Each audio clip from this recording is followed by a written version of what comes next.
శ్రీరామచంద్రాయ నమః. శ్రీ సీతారామాభ్యాం నమః. శ్రీమద్ వాల్మీకి రామాయణము సుందరకాండము 52వ సర్గము. దూతను వధింపతగదు అని విభీషణుడు రావణునకు తెలుపుట. మహాపరాక్రమశాలి అయిన ఆ హనుమంతుడు పలికిన హితోక్తులను విని క్రోధోద్రిక్తుడైన రావణుడు అతనిని సంహరింపుడని ఆజ్ఞాపించెను.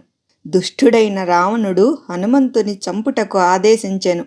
దూతగా వచ్చిన వానిని చంపుటకు విభీషణుడు అంగీకరింపలేదు. ఏలనన యజమాని మాటలను వినిపించుట దూత ధర్మము కదా. రాక్షసరాజైన రావణుడు క్రుద్ధుడై తలపెట్టిన కార్యము నెరింగి దానిని నివారించుటకై కార్యాకార్య విచక్షణ గల విభీషణుడు ఇట్లాలోచింపసాగెను. అంతఃశత్రువులను జయించినవాడు, మాట నేర్పుగలవాడు, కర్తవ్యాకర్తవ్య నిశ్చయము గలవాడు అయిన విభీషణుడు వినమ్రుడై అగ్రజుని ప్రశంసించుచు మిక్కిలి హితకరములైన వచనములను సగౌరవముగా పలికెను. ఓ రాక్షసరాజా, క్షమింపుము, కోపమును వీడుము, ప్రసన్నుడవు కమ్ము. దయయుంచి నేను చెప్పబోచున్న వచనములను వినుము. ఉచితానుచితములను ఎరిగిన సజ్జనులగు రాజశ్రేష్ఠులు దూతను వధింపరు. ఓ మహావీరా, ఈ దూతను చంపుట రాజధర్మమునకు విరుద్ధము. ఇది లోకమర్యాదయూ కాదు, నింద్యము. పైగా ఇతడు వానరుడు. మీ వంటి వానికి ఇది ఏమాత్రమూ తగదు. నీవు ధర్మము నెరిగిన వాడవు, కృతజ్ఞుడవు, రాజధర్మ కోవిదుడవు, యుక్తాయుక్తములు తెలిసినవాడవు, ప్రాణికోటిలో మంచి చెడ్డలను బాగుగా తెలిసినవాడవు, పరమార్థము నెరిగినవాడవు నీవే. నీవంటి జ్ఞానులు కూడా రోషవసులైనచో కష్టపడి శాస్త్రపాండిత్యమును సంపాదించుట కేవలము వృధాశ్రమయే. కావున ఓ అరిమర్దనా, ఎదిరింపశక్యము కానివాడా రాక్షసరాజా, ప్రసన్నుడవగుము. ఉచిత అనుచితములను విచారించి దూతకు తగిన శిక్షను విధింపుము. రాక్షస ప్రభు అయిన రావణుడు విభీషణుని వచనములను విని మిక్కిలి క్రోధవివసుడై ఇట్లు నుడివెను.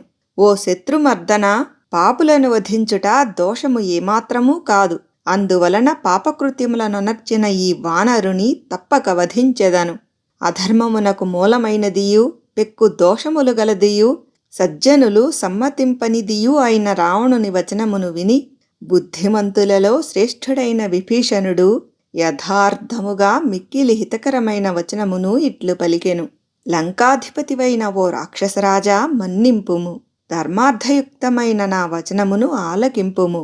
ఓ ప్రభూ, ఏ కాలములయందైనను ఏ దేశములయందైనను ఎట్టి పరిస్థితులలోనూ దూతలను వధించుట తగదని సజ్జనులు పలికెదరు. ఇతడు ప్రబల శత్రువే, అందుకు సందేహము లేదు. ఇతడు మనకు చెప్పలేనంత అపకారమునర్చినాడు. అయినను దూతను వధింపరాదని సత్పురుషులు వచింతురు. దూతను దండించు పద్ధతులు ఇంకనూ పెక్కుగలవు. అంగములకు వికార రూపమును గూర్చుట, కొరడాతో దెబ్బలు కొట్టుట, శిరోముండనము గావించుట, శరీరముపై వాతలు వేయుట అనునవి దూతను దండించు పద్ధతులని ప్రాజ్ఞులు పేర్కొనిరి. దూతను వధించుటను గూర్చి ఇంతవరకు మనము వినియే ఉండలేదు. నీవు బుద్ధిబలముచే ధర్మార్థములను బాగుగా ఎరిగినవాడవు, యుక్తాయుక్త విచక్షణతో తగిన నిర్ణయము చేయగలవాడవు. అట్టి ప్రాజ్ఞుడవైన నీవు కోపవసుడవైయుండుట ఎట్లు?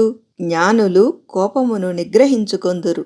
ఓ వీరా, ధర్మశాస్త్ర పరిజ్ఞానమునందును లౌకికాచారముల యందును శాస్త్రార్థములు గ్రహించుటలోనూ ఇతరుల మనస్సులను అవగాహన చేసుకొనుటలోనూ నీకు దీటైన వాడెవ్వడునూ లేడు. సురాసురులందరిలోనూ నీవే శ్రేష్ఠుడవు.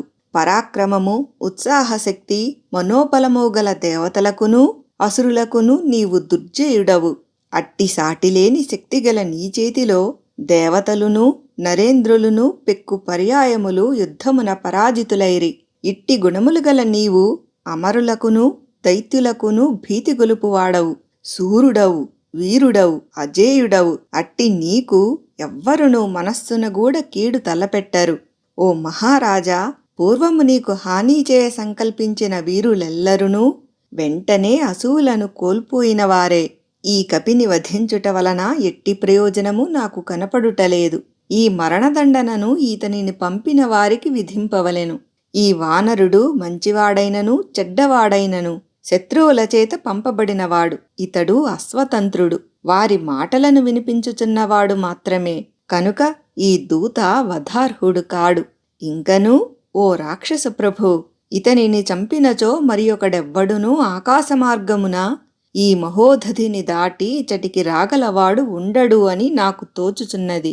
ఇతనిని ప్రాణములతో విడిచిపెట్టినచో ఇతడు రామలక్ష్మణుల కడకు వెళ్ళి ఇచటి సమాచారమును అంతయును వారికి తెలుపును. అప్పుడు వారు ఇచటికి వత్తురు. ఆ పిమ్మట శత్రువులను తుదుముట్టించుట సులభమగును. ఓ శత్రుమర్దనా, అందువలన ఈతనిని వధించు ప్రయత్నము చేయతగదు. నీవు ఈ ప్రయత్నమును ఇంద్రాది దేవతల విషయమున జరుపుట తగును. ఓ యుద్ధప్రియా, బలగర్వితులైన ఆ రాజకుమారులు ఇచ్చటికి మిక్కిలి దూరముగా అనగా సుదీర్ఘమైన ఈ మహాసాగరమునకు ఆవలి తీరమున ఉన్నారు. ఇతనిని వధించినచో మరి ఒక దూత ఉండడని నాకు తోచుచున్నది. రాక్షసులకు ఆనందమును కలిగించువాడా, నీవు సురాసురులకును అజేయుడవు. పరాక్రమము, ఉత్సాహము, మనోబలము గల రాక్షసులకు వచ్చిన ఈ యుద్ధ అవకాశమును నీవు చేతులారా విడిచిపెట్టుట యుక్తముగాదు.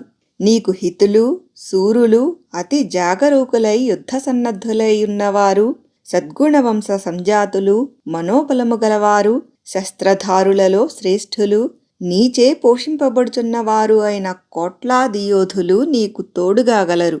అట్టి నీ సైన్యములో భాగమైన కొందరు యోధులు నీ ఆజ్ఞానువర్తులై వెళ్ళి మూఢులైన ఆ రాజపుత్రులను బంధించెదరు. అప్పుడు నీ పరాక్రమము ఎంతటిదో నీ శత్రువులకు తెలిసి వచ్చును. రాక్షసులకు ప్రభువు, దేవతలకు శత్రువు, మహాబలశాలి, రాక్షసరాజులలో ప్రముఖుడు అయిన రావణుడు తమ్ముడైన విభీషణుని సూచనను ఉత్తమమైనదిగా భావించి మనస్ఫూర్తిగా అంగీకరించెను. వాల్మీకి మహర్షి విరచితమై ఆదికావ్యమైన శ్రీమద్ రామాయణమునందలి సుందరకాండమునందు ఇది 52వ సర్గము.